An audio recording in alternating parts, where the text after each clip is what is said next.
नमस्कार मित्रों, आपके अपने YouTube चैनल में आपका स्वागत है।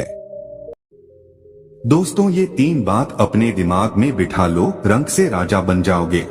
आज की जो हमारी कहानी है, आज का जो हमारा प्रसंग है, एक कपोत पक्षी की बड़ी प्यारी कहानी है, ज्ञानवर्धक कहानी है। दोस्तों, इस कहानी को पूरा सुने, ये कहानी बड़ी मोटिवेशनल कहानी है। ये कहानी आपको आपके जीवन में ढेर सारी प्रेरणा देगी। इस कहानी को यदि आप गौर से सुनते हैं और इसकी 3 बातों पर यदि आप अमल करते हैं, तो प्रिय दर्शकों, आप इस संसार में किसी भी कोने में रहें, संसार के किसी भी कोने में घूमें, आप कभी भी किसी भी संकट में नहीं पड़ सकते। ये कहानी आपको आपके जीवन में ढेर सारी प्रेरणा देगी। इस कहानी में ऐसी 3 ज्ञानवर्धक बातें हैं, इनको आप जरूर सुने। दोस्तों, शुरू करते हैं आज की प्यारी सी कहानी। एक जंगल में 2 कपोतक पक्षी रहते थे। बारिश का मौसम था, झिलमिल झिलमिल बारिश बरस रही थी। तब दोनों कपोतक पक्षी एक वटवृक्ष के खोखले में जाके बैठ जाते हैं और बारिश मूसलाधार बरसने लगती है। तभी उनके पास एक तीसरा कपोतक पक्षी उड़ता हुआ और भीगता हुआ आता है और उनसे कहता है कि थोड़ी जगह मुझे भी दे दीजिए, मैं बारिश में भीग रहा हूँ। लेकिन उस वटवृक्ष के खोखले में इतनी पर्याप्त जगह नहीं थी कि 3 पक्षी आ सके, क्योंकि दोनों पहले बैठे हुए थे। क्योंकि इतनी ही पर्याप्त जगह थी जिसमें दोनों बैठे हुए थे। अब तीसरा पक्षी उड़ता हुआ भीगता आता है और उनसे जिद करने लगता है और उनसे कहता है कि आप मुझे थोड़ी जगह दे दीजिए, मेरी सहायता कीजिए। जब दोनों पक्षी ही जो पहले से बैठे हुए थे वो इनकार कर देते हैं, वो कहते हैं कि यहाँ पे इतनी पर्याप्त जगह नहीं है जो हम आपको बिठा सकें। तब वह भीगता हुआ पक्षी कहता है कि तुम मूर्ख तो नहीं हो जो मुझे जगह नहीं दे रहे हो। तब वो दोनों पक्षी कहते हैं कि भाई, हमारे पास इतनी पर्याप्त जगह नहीं है, हम दोनों ही बड़ी मुश्किल से इसके अंदर बैठे हैं। लेकिन फिर से वो कहता है कि तुम दोनों ही मूर्खों हो। वो दोनों पक्षी फिर से कहते कि भाई, यदि हमारे पास जगह होती तो हम आपको जरूर बिठाते, लेकिन आप खुद देख लीजिए, हमारे पास इतनी पर्याप्त जगह नहीं है कि हम आपको बिठा सकें। अंततः वो भीगता हुआ कपोत पक्षी उन पक्षियों के ऊपर जाके बैठ जाता है। तब दोनों पक्षी ही उसको धक्का मार के और फिर से नीचे गिरा देते हैं। वह फिर से नीचे से उड़ता है और फिर कहता है कि तुम दोनों बिल्कुल मूर्ख हो, और फिर से उनके ऊपर जाके बैठ जाता है और फिर से वो पक्षी उसको धक्का मार के नीचे गिरा देते हैं। इसी तरह काफी देर चलता रहता है और वो उड़ता हुआ पक्षी उनसे बार बार कहता है कि तुम दोनों मूर्ख हो, तुम दोनों सबसे बड़े मूर्ख हो। हर बार वो इसी बात को कहता। जब वो थक जाते हैं तो भीगता हुआ पक्षी वहाँ से उड़ के चला जाता है और वो दोनों पक्षी उसी वट वृक्ष के खोखले में बैठे रहते हैं। तब उस कपोतक पक्षी की पत्नी अपने पति से कहती है कि पिया जी, अभी जो पक्षी आया था कि ये बार बार हम दोनों से मूर्ख कह रहा था। ये कह रहा था कि तुम दोनों मूर्ख हो, कि तुम मूर्ख तो नहीं हो। वो बार बार इसी बात को कह रहा था।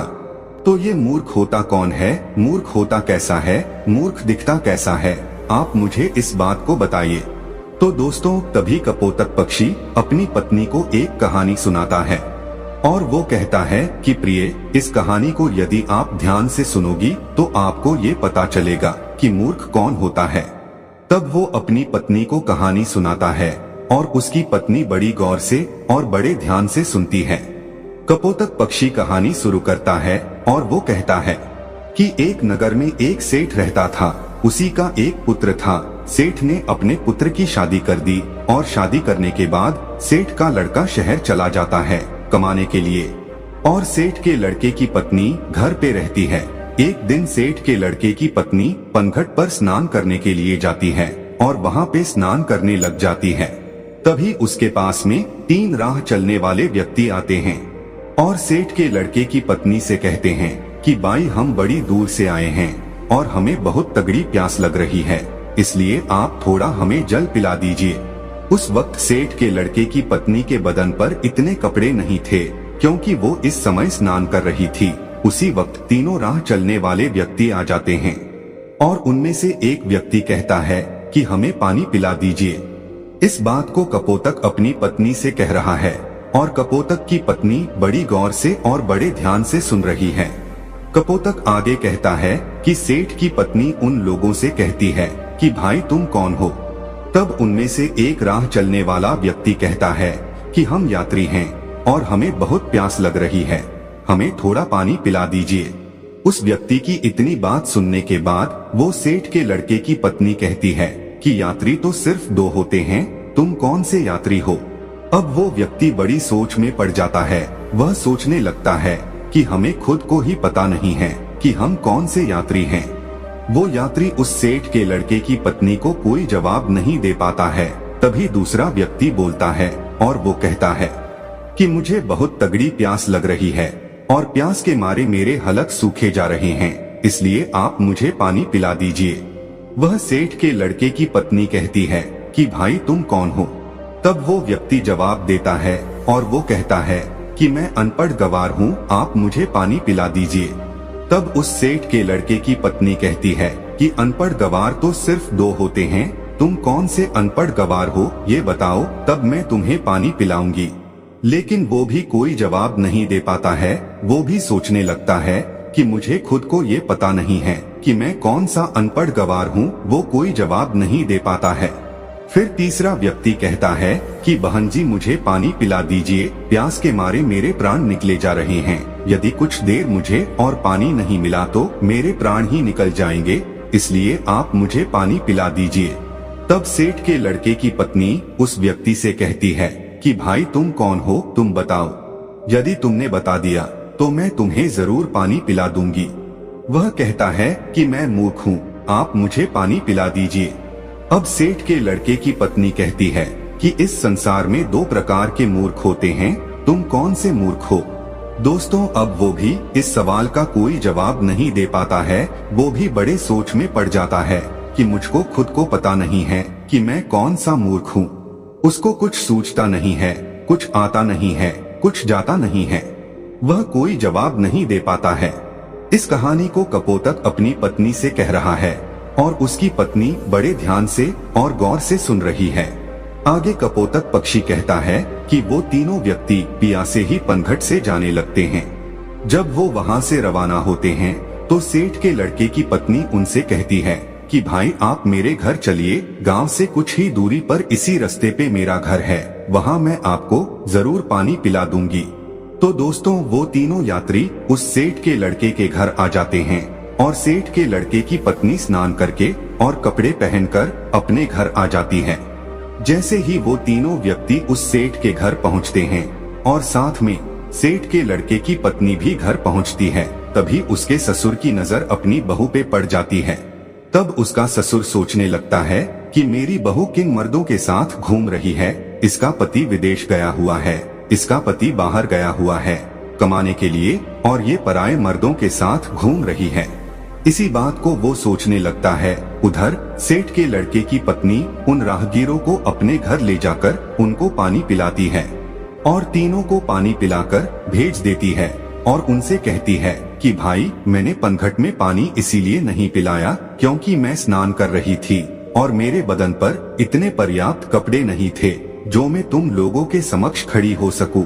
इसलिए मैंने तुम लोगों से इतने कठिन सवाल पूछे हैं। मेरा ऐसा कोई मतलब नहीं था कि मैं तुम लोगों को पानी न पिलाऊं, इसीलिए मैं तुम लोगों को अपने घर पे लेके आई हूँ और यहाँ पर तुमको पानी पिला के भेज रही हूँ। अब आप बड़े प्यार से पानी पीजिए और अपनी राह चल दीजिए। तीनों राहगीर पानी पी के वहाँ से चले जाते हैं। तो दोस्तों उधर सेठ के लड़के की पत्नी का ससुर सोचने लगता है कि मेरी बहू बदचलन है, मेरा लड़का बाहर काम करता है और ये पराये मर्दों के साथ घूमती है, पराये मर्दों को अपने घर पे लेके आती है, मेरे घर पे लेके आती है। यही सोचकर वो दुखी होता है। अब सोचने लगता है कि यदि किसी व्यक्ति में बीमारी आ जाए तो उसका उपचार जरूरी होता है, यदि उसका उपचार नहीं किया जाए तो बीमारी उसके रोम रोम में रम जाती है और बाद में बड़ा मुश्किल होता है। इसी बात को सोचकर वो सोचने लगता है, ठीक है अब मेरी बहू का क्या इलाज किया जाए। ये भी बदचलन हो गई, बदमाश हो गई है, पराये मर्दों के संग घूमती है, इसका पति बाहर रहता है इसलिए ये बिगड़ चुकी है। अब इसका इलाज किया जाए तो क्या किया जाए। अब सोचने लगता है कि क्यों ना मैं इसका फैसला राजा से करवा। तो दोस्तों इसी बात को सोचकर उस महिला का ससुर राजा के दरबार में पहुंच जाता है और राजा को ये सारी घटना सुना देता है। तभी राजा अपने सैनिकों को आदेश देता है कि जाओ, सेठ के लड़के की बहू को तुरंत दरबार में हाजिर किया जाए। दोस्तों इस बात को कपोतक पक्षी अपनी पत्नी से कह रहा है और उनकी पत्नी बड़े ध्यान से और बड़ी गौर से सुन रही है। तभी राजा के सैनिक सेठ के लड़के की पत्नी के पास जाते हैं और उनसे कहते हैं कि तुम्हें महाराज ने दरबार में हाजिर होने का हुक्म दिया है और तुम दरबार में चलो। तभी सेठ के लड़के की पत्नी कहती है कि भाई, आप सबसे पहले अपने राजा से ये पूछकर आइए कि उन्होंने मुझे किस रूप में बुलाया है, बेटी के रूप में बुलाया है या बहू के रूप में बुलाया है या माँ के रूप में बुलाया है, किस रूप में उसने मुझे दरबार में बुलाया है। तभी सैनिक वापस राजा के पास में जाते हैं और राजा से कहते हैं कि महाराज, सेठ के लड़के की पत्नी ने ये कहकर वापस भेजा है कि आपने उसे किस रूप में बुलाया है, बेटी के रूप में बुलाया है या बहू के रूप में बुलाया है या फिर माँ के रूप में बुलाया है। तभी राजा बड़ा सोच में पड़ जाता है कि अब मैं बुलाऊं तो किस रूप में बुलाऊं। राजा अपने मंत्रियों से सलाह लेता है तो मंत्री उसको सलाह देते हैं कि महाराज, सेठ हमारे नगर का सेठ है और इसकी बेटी की बहू हमारी भी बहू लगती है, इसलिए आप उसको दरबार में बहू के रूप में बुलाइए। तभी राजा अपने सैनिकों को आदेश देता है और कहता है कि पालकी लेकर जाओ और बहू के रूप में उसको लेके आओ। तभी राजा के सैनिक फिर से पालकी लेकर सेठ के लड़के के घर पहुंचते हैं और सेठ के लड़के की पत्नी से कहते हैं कि महाराज ने तुम्हें बहू के रूप में बुलाया है। तो दोस्तों इस बात को कपोतक पक्षी अपनी पत्नी से कह रहा है और उसकी पत्नी बड़ी गौर से सुन रही है। सैनिकों की इतनी बात सुनने के बाद सेठ के लड़के की पत्नी तुरंत पालकी में बैठ जाती है और सैनिक पालकी उठाकर राजा के दरबार में ले जाते हैं। सेठ के लड़के की पत्नी राजा के दरबार में हाजिर हो जाती है। तब राजा उससे सवाल करता है, क्या तुम चरित्रहीन हो? तुम्हारा पति विदेश कमाता है और तुम पराये मर्दों के संग घूमती हो। ऐसा हमारे राज्य में नहीं हो सकता। यदि आप ऐसा काम करोगी तो हमारे राज्य को छोड़कर जाना पड़ेगा या फिर तुम्हें सजा दी जाएगी। राजा इतनी बात कहता है तब सेठ के लड़के की पत्नी राजा को जवाब देती और कहती है कि महाराज, मैं एक पतिव्रता स्त्री हूँ, मुझ पर कलंक लगाने से पहले आप थोड़ा सोच लीजिए। क्या किसी प्यासे को पानी पिलाना, किसी भूखे को भोजन खिलाना कोई अपराध है? यदि आपके राज्य में ऐसा संविधान है कि किसी भूखे को भोजन खिलाना या प्यासे को पानी पिलाना अपराध है, तो हाँ, मैंने अपराध किया है और ये अपराध मैं बार बार करूंगी। इतनी बात सुनने के बाद राजा बड़ा चिंतित होता है और राजा कहता है, क्या मुझे पूरी बात विस्तार से बताइए कि बात क्या है। तब वो महिला सेठ के लड़के की पत्नी राजा को पूरी सच्चाई कहती है कि महाराज, मैं पनघट पर स्नान कर रही थी, तभी 3 राह चलने वाले व्यक्ति आते हैं और वो कहते कि हमें प्यास लग रही है, हमें पानी पिला दीजिए। उस वक्त मेरे बदन पे इतने पर्याप्त कपड़े नहीं थे कि उनके समक्ष में खड़ी होकर उनको पानी पिला दूं, इसीलिए मैंने बैठे बैठे उन लोगों से इतने कठिन सवाल पूछे कि वो जवाब नहीं दे सके। उसके बाद उनको मैंने अपने घर भेजा। उसके बाद मैं कपड़े पहनकर अपने घर आई। घर आने के बाद उन लोगों को मैंने पानी पिलाकर वहां से भेज दिया। अब इसमें मैंने गलत क्या किया है? उस महिला की इतनी बात सुनने के बाद राजा कहता है कि तुमने ऐसे कौन से कठिन 3 सवाल पूछे, वो सवाल हमें भी बताइए। जब सेठ के लड़के की पत्नी वो 3 सवाल राजा के समक्ष रखती है तो राजा भी बड़ा सोच में पड़ जाता है। राजा के अंतरी मंत्री भी सोच में पड़ जाते हैं। उनसे भी इन तीनों सवालों के कोई जवाब नहीं लगते हैं। अंत में राजा परेशान हो जाता है और 3 सवालों के उत्तर जानने का बड़ा इच्छुक होता है। तभी राजा सेठ के लड़के की पत्नी से कहता है कि बहुरानी, हमको इन प्रश्नों के उत्तर नहीं आते हैं। हमारे किसी भी विद्वान पंडित के पास इन प्रश्नों के उत्तर नहीं है। हमारे किसी भी मंत्री के पास इन प्रश्नों के उत्तर नहीं है। तो फिर आप ही हमें इन प्रश्नों के उत्तर बता दीजिए। तब वो महिला सेठ के लड़के की पत्नी हाथ जोड़कर के राजा से कहती है कि महाराज, ये तीनों प्रश्न बड़े अनमोल हैं और इनके उत्तर उनसे भी ज्यादा अनमोल है, इसलिए आपसे विनती है, इन तीनों प्रश्नों के उत्तर मैं आपको बता दूंगी, लेकिन बदले में मुझे क्या मिलेगा? वो महिला कहती है कि महाराज यदि सौदा हो तो बराबर का हो। वो महिला सेठ के लड़के की पत्नी बड़ी चतुराई से अपने दिमाग का इस्तेमाल करती है। तभी राजा बड़ी सोच में पड़ जाता है और अंततः राजा परेशान हो जाता है। सोचने लगता है कि तीनों प्रश्न बड़े अनमोल है और इन तीनों प्रश्नों का उत्तर भी बड़ा अनमोल है। इनको जानना बहुत जरूरी है। यही सोचकर राजा कहता है, दोस्तों कहते हैं ना कि जो राजा मूर्ख हो उसको कोई भी लूट सकता है, और आधा राज्य पे आप शासन करोगी और आधे पे हम करेंगे। ठीक है, आप आपके तीनों अनमोल प्रश्नों के उत्तर हमें बता दीजिए। दोस्तों, सेठ के लड़के की पत्नी वो पूरी लिखावट करवाती है, आधा राज्य अपने कब्जे में लेती है और फिर उन तीनों प्रश्नों के उत्तर बताती है। और वो कहती है कि महाराज अब गौर से सुनो तीनों प्रश्नों के उत्तर। पहला प्रश्न, यात्री संसार में दो ही हैं। अब दो यात्री कौन कौन से हैं? कि महाराज पहला सूर्य और दूसरा चंद्रमा, जो रात दिन चलते रहते हैं और संसार में भ्रमण करते रहते हैं और संसार को रोशन करते रहते हैं। यही तो यात्री है, सूर्य और चंद्रमा। दूसरा सवाल कि महाराज अनपढ़ और गवार दो चीज है, वह है अन्न और पानी, जो हर किसी के साथ में रहते हैं, विद्वान लोगों के साथ भी रहते हैं और मूर्ख से मूर्ख लोगों के साथ भी रहते हैं, उनका लालन पालन करते रहते हैं। यही सबसे अनपढ़ और गवार है, जो अज्ञानी को भी वही स्वाद देते हैं और विद्वान को भी वही स्वाद देते हैं। तीसरा सवाल, मूर्ख भी दो प्रकार के होते हैं। पहला मूर्ख है जो मेरा ससुर है, जो अपने घर की बात को एक दूसरे से आके कहता है, वही सबसे बड़ा मूर्ख होता है। यदि मेरे ससुर ने इस बात को मुझसे आकर पूछा होता तो वहीं पर इनको मैं पूरी सच्चाई बता देती। मेरे घर की इज्जत नीलाम नहीं होती, मेरी इज्जत इस तरह भरे दरबार में उछाली नहीं जाती, मेरे घर की बदनामी नहीं होती, इसलिए सबसे पहले बड़े मूर्ख मेरे ससुर हैं। तब राजा कहता कि दूसरा कौन है?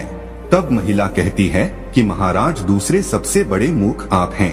एक वो राजा होता है जो बगैर सोचे समझे कुछ भी फैसला ले ले, वही सबसे बड़ा मूर्ख होता है। इसलिए दूसरे सबसे बड़े मूर्ख आप है। आप भी एक ऐसे मूर्ख हैं जो मेरे 3 सवालों के बदले में मुझे आधा राज्य दे दिया, तो आप भी सबसे बड़े मूर्ख हैं। तो दोस्तों, अब राजा को गुस्सा बहुत आता है, लेकिन वो कुछ नहीं कर सकता, क्योंकि अब वो भी महारानी है, आधे राज्य की महारानी है, आधे सेना उसकी है, आधा राज्य उसका है। अब राजा कुछ नहीं कर सकता था। तो दोस्तों, इस तरीके से अपने दिमाग का सदुपयोग करते हुए उस सेठ के लड़के की पत्नी एक महारानी बन जाती है। तब कपोतक पक्षी अपनी पत्नी से कहता है कि प्रिय, सबसे बड़ा मूर्ख वही होता है जो अपने घर की बात को बाहर निकाल दे, अपनी घर की बात को अन्य लोगों से कहे, अपनी घर की बात को एक दूसरे से कहता रहे, अपनी घर की बात को अपने घर में ना रखे, वही सबसे बड़ा मूर्ख होता है। और दूसरा मूर्ख वो होता है जो किसी के कहने पर भी अपना सब कुछ लुटा दे। ये 2 प्रकार के ऐसे मूर्ख होते हैं, इनका कुछ नहीं हो सकता। तब कपोतक की पत्नी की ये बात समझ में आती है कि संसार में मूर्ख कौन होता है। इसीलिए कहते हैं कि अपने दिमाग का सही समय आने पर जो बंदा सही उपयोग करता है, वो अपने जीवन में हमेशा कामयाबी पाता है। इसीलिए दोस्तों, हमेशा अपने दिमाग को सही जगह और सही निशाना लगाकर के चलाइए, आप कभी भी फेल नहीं हो सकते। जो लोग अपने दिमाग का सही सदुपयोग नहीं करते हैं, वो लोग हमेशा पीछे रहते हैं और एक दिन ऐसा आता है कि उनका पतन हो जाता है। इसलिए अपने दिमाग का, अपनी बुद्धि का सही उपयोग करें। हम उम्मीद करते हैं कि दोस्तों इस कहानी से आप ढेर सारी प्रेरणा लेंगे। तो दोस्तों, यह कहानी आपको कैसी लगी हमें कमेंट सेक्शन में जरूर बताना, और अच्छी लगी हो तो इस चैनल को सब्सक्राइब जरूर कर लेना।